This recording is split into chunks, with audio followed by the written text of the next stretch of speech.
So what's next? I think we're at a crossroads now where those values are really being challenged by a news story that people are trying to tell about Canada in the future. And that story has a lot to do with oil. So Thomas Friedman is a columnist with the New York Times, and he's noticed some trends over time. And he's noticed that countries that have a lot of oil, when the price of oil goes up, the leaders of those countries get way more aggressive. So he's charted this trend across countries like Iran and Venezuela and Russia, but he sees it in other countries as well. He calls this the first law of petropolitics. And he also shows that in countries who have a lot of petroleum, then you'd begin to sever that link between taxpayers and the government because they have so many oil revenues. So there's a much closer relationship then with the oil companies and not taxpayers anymore. There's less innovation because you have oil, so you don't need to do anything else. And so, oil can be sort of a corrupting influence on society. Governments also get to spend a lot of money on their populations in order to sort of keep them passive. So it's worth noting that in 2008, in the Alberta provincial election, 60% of the voting public didn't show up. When Ed Stelmach was asked about this result, because he won the election, he said, well, people are just happy with the way things are. Alberta spends more on social services than any other province in the country, 30% more than Ontario, 15% more than BC. It's not just Alberta, though. These days, this conversation is about oil and starting to touch all of Canada. So you have CEO of Enbridge, Pat Daniel, who's calling his tar sands pipeline that he's proposing for northern BC, he's calling it a nation-building project. Marcel Coutu is the CEO of Syncrude, and he calls the tar sands a national treasure. And we also have Don Thompson from the Oil Sands Developers Group, who's crisscrossing the country giving these kinds of speeches saying, it's not just multi-billion-dollar companies who are profiting from the oil sands, but you profit too.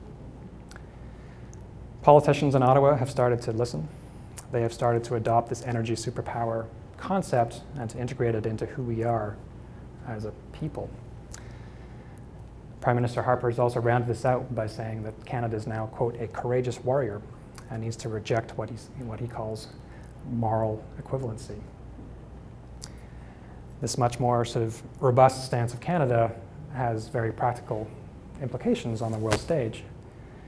Today, Canada is not only reneging on its climate change commitments, but it's sending its diplomats to the far corners of the earth to lobby against countries who are doing things about climate change.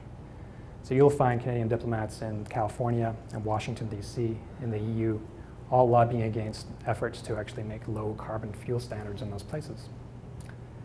Canada also just recently single-handedly blocked the listing of asbestos on the international list of dangerous substances. Just the other day, we were grandstanding at the UN saying that we weren't going to participate in a committee because our arch enemy, North Korea, was chairing the meeting. So we're doing all these things by ourselves, alone. We are starting to walk away from our history of being good internationalists. Just last year, the UN Security Council didn't vote Canada into the club, instead choosing Portugal. Our government blamed Michael Ignatieff. So this sort of lack of humility and intolerance is starting to creep into the national debate as well. Pat Daniel, the CEO of Enbridge, is calling people like me hardline activists because we don't support his pipeline. Just the other day, a Sun columnist called people from our organization bastards for our opposition to the tar sands. On the tar sands itself, Stephen Harper has likened the exploiting of the tar sands to building the pyramids in Egypt and also the Great Wall of China. I'm not kidding. Apparently years from now, when people look back at ancient Canadian civilization, they'll be in tour buses in northern Alberta looking at our pyramids. Only these ones are built out of sulfur and are much bigger than the Egyptian ones. And they'll also be seeing what we can see from space today, which is our tailings ponds. Just like the Great Wall can be seen from space, so can these. The climate change impact of the tar sands is also quite significant. The industry will sort of argue that on a life cycle basis, oil from the tar sands is only a little bit worse than the worst of the worst in the planet. And while that in itself is a bit of a dubious claim, it misses the point. In other presentations, they will say, this is a massive deposit, it's 174 billion barrels. What they're talking about when they're talking about that is carbon. in the ground that they want to dig up and put in the atmosphere. If you did that, that would be 110 billion tons of carbon dioxide. That's about 160 years worth of entire emissions from our country. As James Hansen, who's a NASA scientist, says, that would be essentially game over for the planet. Do we care as Canadians? We think our value of caring. Do we care about a crisis in Africa that we're helping to feed through fossil fuels? Are we going to throw caring out the window? So this is only the second most important graph you'll see today because it's about how you may be put out of business. Our dollar, if you chart it, tracks very closely with the price of oil. We now have a petroloonie which essentially rises and falls with the dollar. As oil becomes more scarce, the oil will only go up, and so will our dollar. So even today, you will find a huge discrepancy between businesses in Alberta who say that times are good and businesses in Eastern Canada who say times aren't so good because the dollar is hurting our manufacturing base, hurting our exports. One study out of the University of Ottawa suggests that 42% of the job losses in the manufacturing center out east in the last few years are due to our petrocurrency. Again, fairness. We have a confederation which is based on trying to balance the interests across the country. What does it say when our economic policy now is skewing interests towards one region and away from others? Are we going to let this define our new Canada? So in sum, this third story that's being told about Canada as an energy superpower is one that I believe undermines the values that we like as Canadians, that we hold as Canadians. It requires us to be uncaring about the future and about people who are going to be affected by climate change. It requires us to be unfair in our confederation, playing regions off one another. It requires us to drop humility on the world stage so that we can lobby against other countries who want to do something about climate change. In sum, I believe this requires us to be un-Canadian. So what's the alternative? There are alternatives. Before I referenced the fact that the solution really lies in leaving that fossil fuel curve behind entirely. Is this pie in the sky? I don't think so. When you add up the industry associations who are working on Sun Nation, the Canadian Solar Industry Association says that Canada right now has 145 times less solar installations than Germany. Germany has a way worse solar profile than Canada. They are way out ahead of us. The Canadian Wind Energy Association believes we can meet all of our electricity needs across the country through 1/4% of our land base. They say that we have way too much wind that we don't know what to do with. On energy efficiency alone, there's a bad news, good news story. On the bad news front, Canada is an energy pig. We are the third worst in the OECD in terms of energy efficiency. The good news about that, of course, is that we have huge opportunities. You know, if this was our fat belly, Canada could be one of the world's biggest losers in energy efficiency. And if we have to drill, since we have expertise in drilling, we can drill for geothermal. One of the most interesting new conversations about energy now is something called deep geothermal.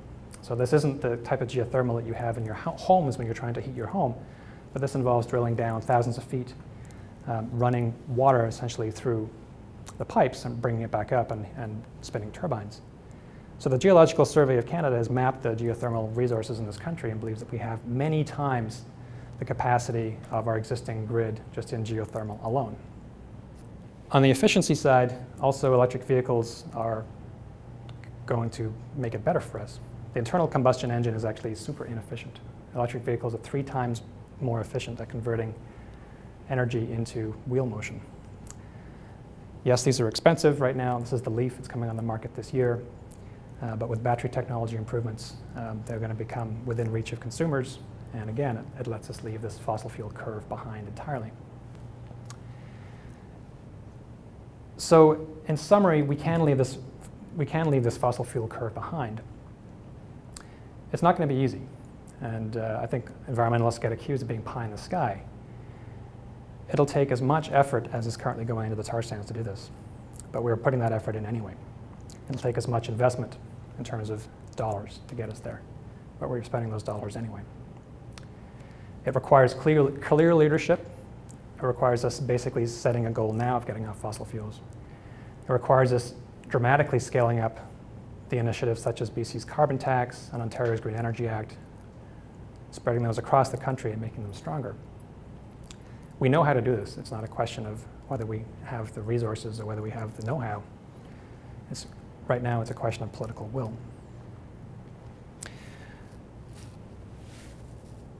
Samuel Johnson is an 18th century British author. He was quoted as saying that patriotism is the last refuge of a scoundrel. He was in a bit of a tiff at the time with the current British Prime Minister, John Stewart, who was invoking patriotism just to get his political agenda through. And he was saying, well, you need to distinguish, good patriotism from bad patriotism. So how do you do that? I believe you do that through examination, the kind of conversation we started today, through looking at where we've come from as people in our energy history on an individual level, and where we've come from as a country, and where it is that we're going because of climate change. I think that patriotism has to be informed by those kinds of considerations, and it can't just be invoked to push through a new agenda. So I'm going to finish on the hockey game, because every speech about Canada has to stop with hockey. Again, I'm not a flag-waving nationalist. I don't wear this on my sleeve. I'm a pretty shy person. Public speaking is new for me.